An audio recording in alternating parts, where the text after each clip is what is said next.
Bonjour à tous et bienvenue sur Code Décomplexé, la chaîne YouTube où nous démystifions la programmation web. Aujourd'hui, nous allons parler d'une propriété très importante du CSS qui est le margin et le padding. En fait, le margin et le padding sont des propriétés CSS qui nous permettent de gérer les espaces, donc de pouvoir manipuler correctement les espaces sur notre page web. Et cela fait de deux propriétés CSS très importantes que nous allons voir à travers cette vidéo. D'abord, pour avoir une idée de ce que nous allons faire, nous allons partir d'une page web déjà construite. En fait, la page web de base, elle est comme ça. Si on voit bien, on a une image, on a un certain nombre de carrés, puis on a les boutons, etc. En fait, ce que l'on doit constater, c'est quoi? C'est que tout est collé, il n'y a pas d'espace, donc c'est un peu compact. En fait, nous allons passer de cette page à celle-ci, où nous voyons que nous avons appliqué le margin et le padding et on remarque qu'il y a beaucoup plus d'espace autour de nos différentes boîtes, nos différentes divs et on voit que ça respire beaucoup mieux. On voit par exemple ici qu'il y a plus d'espace, il y a plus d'espace, au milieu il y a plus d'espace, l'image est un peu plus centrée que la première image que l'on avait où tout est compact. Donc, pour faire passer de ici à ceci, nous allons utiliser les margins et les padding. D'abord, première chose, nous allons essayer de comprendre de manière théorique ce que c'est qu'une margin, ce que c'est qu'un padding. Et pour cela, j'ai trouvé une définition sur l'IA de Google que je trouve intéressante. Donc, ce qu'il dit, c'est quoi? C'est que en CSS, la margin, encore appelée marge extérieure, et padding, appelé aussi marge intérieure, permettent d'espacer vos éléments. La différence principale réside dans leur positionnement. Le padding crée un espace à l'intérieur de l'élément, tandis que le margin crée un espace à l'extérieur de l'élément, entre l'élément et ses voisins.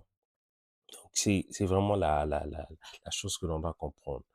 La différence entre le margin et le padding, c'est que les deux gèrent les espaces, mais le padding, lui, il gère des espaces intérieurs et les margins gèrent les espaces extérieurs. Quand on parle d'espace extérieur, on peut dire par exemple qu'on a deux boîtes, on a deux divs et on aimerait avoir de l'espace entre ces deux divs, que ce soit en haut, en bas, etc. En tout cas, quand on aimerait avoir de l'espace, on utilise la margin parce qu'on veut un espace extérieur. Et si nous sommes dans une boîte, dans une div et que l'on veut avoir un espace à l'intérieur, on utilise le padding. Euh, on va poursuivre, on dit le padding de manière plus détaillée, le padding qui est encore appelé marge intérieure, il se situe entre le contenu, texte ou image et la bordure. Il est idéal pour aérer l'intérieur d'un bouton, d'une carte ou d'un conteneur et hérite de la couleur de fond de l'élément. Euh, Juste pour mieux comprendre, on va venir sur notre page ici. Nous avons le padding. Le padding, nous, si nous voyons ici, nous avons padding. Nous voyons que tout est espacé. En fait, il n'y a aucun espace. Tout est compact. Et avec le padding, on voit ça respire beaucoup mieux, qu'il y a plus d'espace. Il y a plus d'espace. Et on voit dans le bouton, par exemple, que c'est moins collé. Il y a plus d'espace par rapport à ce que nous avons ici. Donc, la syntaxe est très importante avec les margins et les padding. La syntaxe, il existe différentes manières de pouvoir écrire les padding et les margins. Donc, on doit spécifier, moi par exemple, je veux une marge intérieure, donc un padding d'un certain nombre de pixels, le pixel qui représente la dimension. Donc, par exemple, en général, on utilise 4 manières spécifiques de pouvoir déclarer des margins et des padding. On peut soit utiliser le padding simple. Donc, on dit padding 2 points 10 pixels. Là, qu'est-ce que ça signifie? Ça applique le padding de 10 pixels aux quatre côtés. En fait, ce qu'il faut comprendre, c'est que quand on déclare un margin ou un padding, on doit spécifier de quel côté exactement on veut avoir de l'espace. Est-ce on veut avoir de l'espace en haut, à gauche, à droite, en bas? Donc, c'est ça qu'il faut spécifier quand on déclare de l'espace, quand on déclare un margin, un padding. Donc, ici, on a une deuxième manière d'écrire. On dit padding, on dit 10 pixels, et ensuite, on met un espace, ensuite, on met 20 pixels. Donc, qu'est-ce que ça signifie?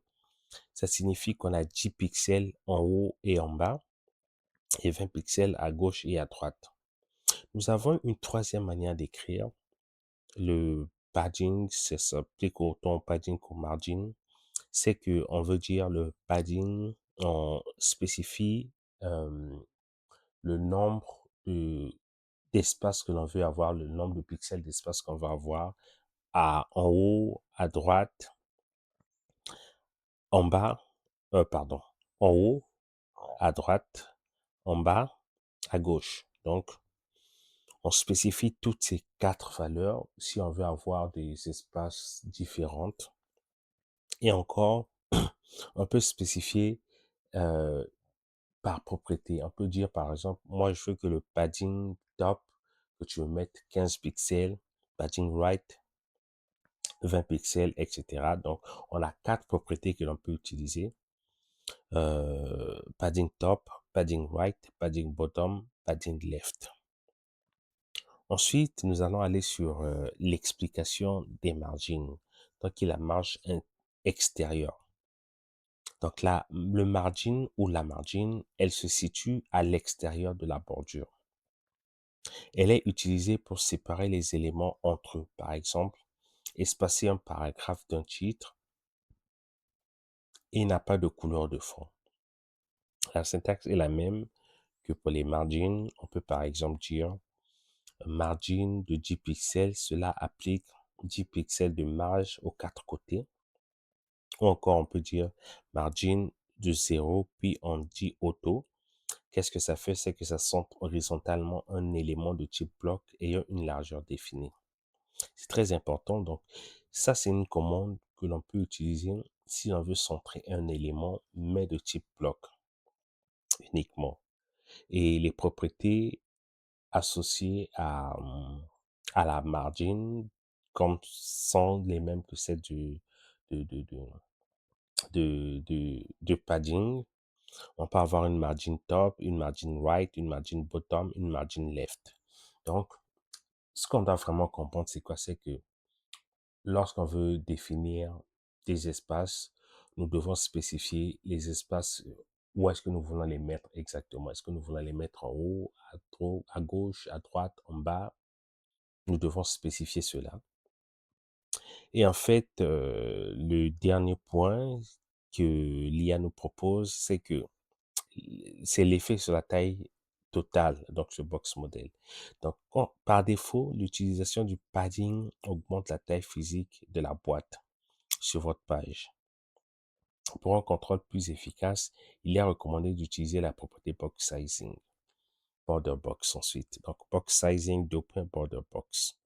En fait, qu'est-ce que ça fait? C'est que quand on utilise un padding de base, on peut avoir une boîte, par exemple, de 10 pixels. Et en utilisant le padding, ça fait que cette boîte puisse augmenter de volume. Donc, au lieu de 10 pixels, on va avoir, par exemple, 20 pixels ou 15, etc.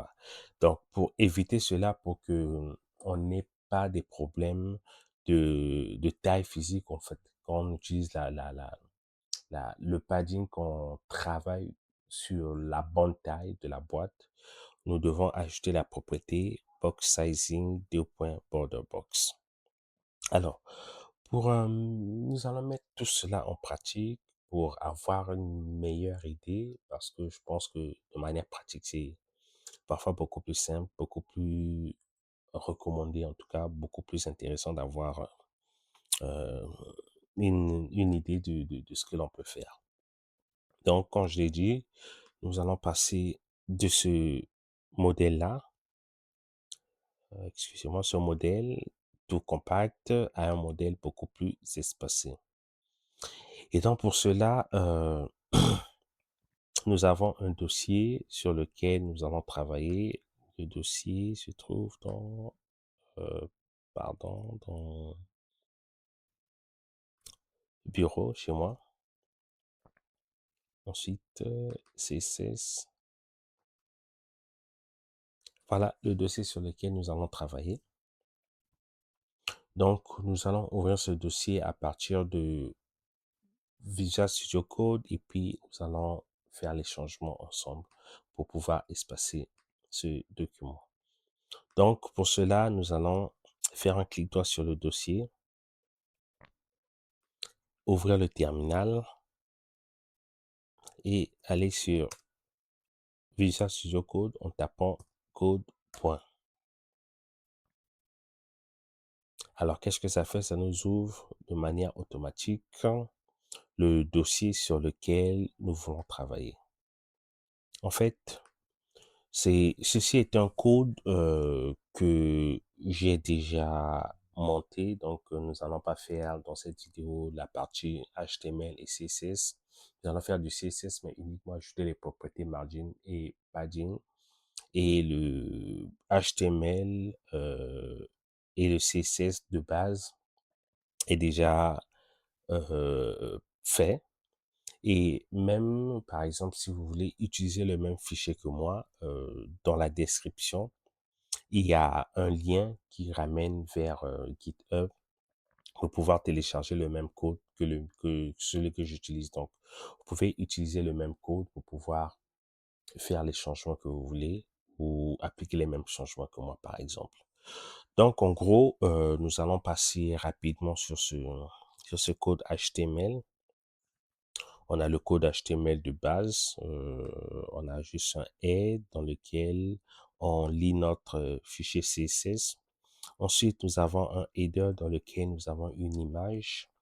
Nous avons ensuite un main dans lequel le main contient euh, le contenu de notre page web. Et dans ce main, nous avons un H1, un paragraphe et ensuite une section dans laquelle nous avons 3 divs. Une section avec la classe qui s'appelle margin et également nous avons 3 divs qui ont spécifiquement le nom hero 1, hero 2, hero 3. Ensuite, nous passons au padding et ensuite dans ce padding, nous avons une section que nous avons appelée padding avec la classe padding. Et dans cette section, nous avons 2 divs contenant chacun du texte. Contrairement à ces divs ici dans le margin avec la classe margin, les divs dans la classe padding ont un texte à l'intérieur. Et ce texte est important car il va faire en sorte que nous puissions travailler le margin et le padding. Ensuite, le fichier CSS qui est en place. C'est un fichier minimaliste également de base. Donc, nous avons, au niveau du header, nous avons défini une taille, une largeur et des bordures. Nous avons également défini tout simplement des les propriétés de base au H1, etc. Donc, en gros, nous avons beaucoup plus redimensionné les différents divs que nous avons et puis ajouter un peu de style. Si vous voulez, vous pouvez passer à travers ce fichier pour avoir une certaine idée. Donc, ce qui nous intéresse, c'est vraiment faire des margins et des paddings sur ce fichier. Et pour cela, nous allons ouvrir le fichier index.html avec Live Server pour pouvoir voir en direct les changements que nous faisons. Donc, ce que je veux faire, je vais juste réduire ceci. Si j'arrive, ok, bon, ben, voilà. Là, nous avons sur les côtés nos deux fenêtres. Donc, en gros, nous allons travailler directement sur le style ici, donc sur le fichier CSS, style.css. Première chose, on a dit que quand on applique du padding, la taille physique des boîtes augmente. Donc, les divs, les sections augmentent. Or, nous ne voulons pas ça. Pour cela, nous devons nous prémunir de cela en ajoutant la commande suivante, étoile. Ensuite, nous ouvrons les accolades. Nous allons box sizing. Nous ajoutons border box. Donc, cela va faire en sorte que les margins et les paddings que nous allons ajouter s'appliquent uniquement à la taille des boîtes et pas que ça augmente beaucoup plus la taille physique de ce que l'on va, sur ce que l'on va travailler. Première chose, nous allons travailler sur cette image ici. L'image, nous voulons la centrer. Et pour cela, nous venons dans la propriété image ici, la propriété CSS image, et nous allons ajouter un margin. Si nous avons vu dans la partie théorique que si nous voulons centrer, il y a une commande spécifique qui est margin 0, ensuite espace auto. En faisant ça, on arrive à centrer notre boîte. Donc, qu'est-ce que ça fait? On dit que nous voulons ajouter une margin à l'image et en haut et en bas, elle est de 0 pixels, mais à droite et à gauche, elle sera gérée de manière automatique. Ensuite, nous allons venir sur cette section, la section margin. Ce que l'on veut, c'est ajouter de l'espace entre ces différentes boîtes. On voit que ces boîtes sont séparées, sont compactes, et on veut qu'elles soient séparées, qu'elles aient directement un espace beaucoup plus clair pour que ça soit beaucoup plus espacé. Pour cela, nous allons travailler sur le premier div ici. Le premier div, c'est dans la classe margin et ça s'appelle, la classe de la div s'appelle hero1. Donc dans hero1, nous allons ajouter une propriété margin également. Nous disons margin, on va dire par exemple que nous voulons ajouter une marge extérieure de 10 pixels. Alors, on va voir le changement que ça va avoir sur notre box, sur notre boîte. Quand on enregistre, on voit que la boîte div1 a été espacée. Ce que je veux faire, je vais ajouter des informations. Comme ça sera beaucoup plus intéressant aussi. Je vais dire div1. Je vais ajouter ici div2. Comme ça, on sait sur quoi on travaille exactement. Div3. Parfait. Donc, la div1, on voit qu'elle a été décalée de 10 pixels sur 4 endroits, en tout cas. En haut, à gauche, en haut, à droite, en bas, à gauche. Donc, il y a eu de l'espace qui s'est créé de 10 pixels sur chaque côté. Donc, nous allons travailler sur la div2 maintenant, qui se trouve dans la classe margin et le nom, c'est classe hero2. Ce que je veux maintenant, c'est utiliser toujours la margin, mais d'une autre manière. Je veux ajouter un espace à gauche et à droite de 40 pixels et en haut et en bas de 20 pixels pour voir comment est-ce qu'on peut utiliser les différentes manières de, de padding et margin. Donc, ce que je veux, c'est que en haut à gauche, en bas, pardon, je veux mettre 20 pixels. Ensuite, à droite et gauche, je veux ajouter 40 pixels. Et donc, je sauvegarde. Voilà ce que ça crée. On a un espace beaucoup plus prononcé à droite et puis gauche. Un espace de 20 pixels en haut et en bas. Et le dernier, nous allons utiliser le margin toujours. Mais là, nous allons utiliser le margin avec les propriétés CSS différentes. Donc, nous pouvons dire le margin top, donc le dessus ici, on veut un espace de 50 pixels par exemple. J'enregistre, on voit qu'il y a un espace qui s'est créé. On va dire le margin right, je veux un espace de 40 pixels par exemple. Voyons voir, 40 pixels, je sauvegarde. Bon, ici on ne voit pas parce qu'on n'a rien de côté, donc on n'a pas vraiment de moyen de pouvoir voir la différence. Et je veux dire que le margin bottom, donc la marge intérieure entre l'espace et la box, j'aimerais qu'elle soit de 100 pixels. Voilà, on a une marge beaucoup plus prononcée entre la bordure et puis la boîte ici.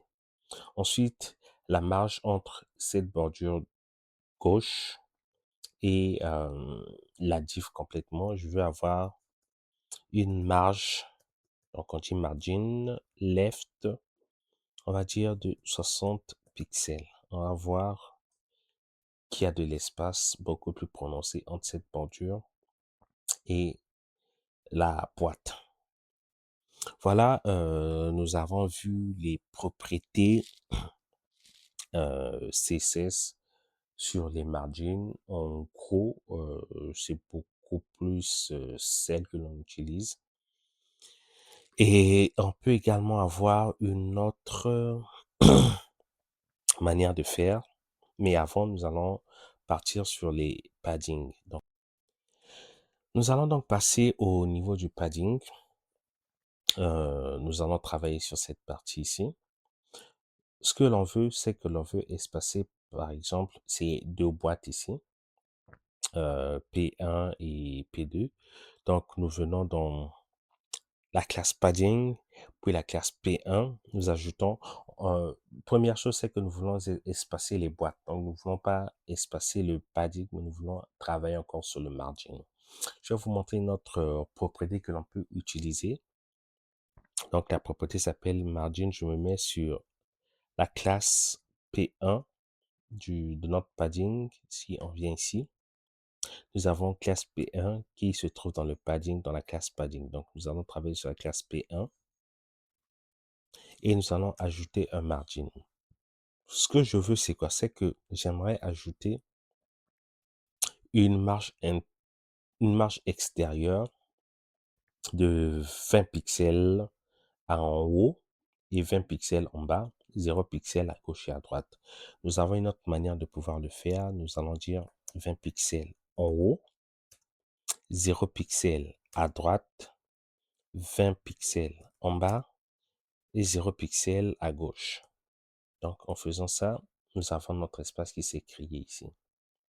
Et sur le P2, nous allons ajouter également une marge. Là, nous allons ajouter une marge de la même manière, mais ce que je veux, c'est que j'aimerais ajouter uniquement la marge sur la gauche et la droite. Donc, le haut, on dit qu'on met 0 pixels, la gauche, on dit qu'on met 10 pixels, le bas, on met 0 pixels, et puis la gauche, on met 10 pixels également. Donc là, on se rend compte que gauche et droite ont un espace et haut et bas n'ont pas eu d'espace. Et donc là, nous allons travailler sur le padding, donc les marges internes. Ici, nous voyons que le texte à l'intérieur est compact, il est serré. Nous voulons qu'il puisse respirer un peu plus. Donc, pour cela, nous allons ajouter la propriété padding. Nous pouvons utiliser la même chose. Nous allons dire par exemple 10 pixels. Donc, ça va ajouter 10 pixels partout, sur tous les côtés, droite, haut, pardon, haut, gauche, non, haut, droit, bas, gauche. Donc, il ajoute 10 pixels partout. Ensuite, nous pouvons utiliser notre propriété padding sur la classe P2 que nous avons. Nous allons travailler d'une manière différente. Cette fois-ci, nous allons ajouter 20 pixels à, en haut, ou plutôt 20 pixels en haut et en bas, et puis nous allons mettre 30 pixels à gauche et droite. Voilà comment se présente notre, notre texte à l'intérieur. Il est beaucoup plus espacé. Et nous, dernier point, nous allons travailler sur les paddings à l'intérieur de ces boutons. Nous voyons qu'ils sont compacts et nous voulons qu'ils puissent plus avoir d'espace. Donc, nous allons venir ici sur le padding, puis le bouton. Donc, nous sommes dans nos sections, la classe padding qui contient des boutons à l'intérieur. Donc, nous allons travailler sur ces boutons et nous allons ajouter un padding. Nous allons dire padding, on va dire en haut, nous voulons ajouter 10 pixels. Gauche-droite, nous voulons ajouter, ou plutôt gauche, on va dire, 5 pixels. Pardon, droit, 5 pixels. En bas, nous allons ajouter 20 pixels pour que nous voyions la différence, ou 15 pixels. Et puis, à gauche, donc le left, nous allons ajouter 10 pixels. Ça ne sera pas très beau, mais on va au moins voir la différence de ce que l'on a fait. Donc, on voit que en haut, nous avons 10 pixels d'espace. En bas, nous avons, ici à droite, pardon, nous avons 5 pixels. En bas, nous avons 15 pixels. À droite, nous avons euh, 10 pixels. Mais en général, vu que c'est pas beau, en général, avec les boutons, quand on veut bien centrer, on utilise une propriété spécifique, une propriété de padding seulement. Donc, nous allons dire que tous les côtés, nous voulons ajouter seulement 10 pixels. En faisant ça, 10 pixels. Et là, on se rend compte que les boutons sont mieux espacés. Et le texte respire un peu plus que ce que nous avons de base. Donc, voilà, nous venons de faire un petit aperçu de ce que représentent les margins et les paddings en CSS qui sont des propriétés très importantes. Nous avons pu décaler les boîtes, nous avons pu décaler l'intérieur des boîtes également pour que ce soit beaucoup plus espacé que ce que nous avions au début. Comme je l'ai dit, le code source pour ce fichier se trouve dans la description de la vidéo. Donc, vous pouvez télécharger sur GitHub et puis installer et travailler avec ce fichier comme vous le souhaitez. J'espère que vous avez pu suivre jusqu'à la fin. Merci à vous d'être resté et n'oubliez pas de liker, partager et abonnez-vous à la chaîne pour du contenu supplémentaire et ça nous aide à pouvoir grandir, pouvoir aller un peu plus loin dans ce que nous pouvons proposer et merci à tous, merci d'avoir suivi ce cours. À la prochaine.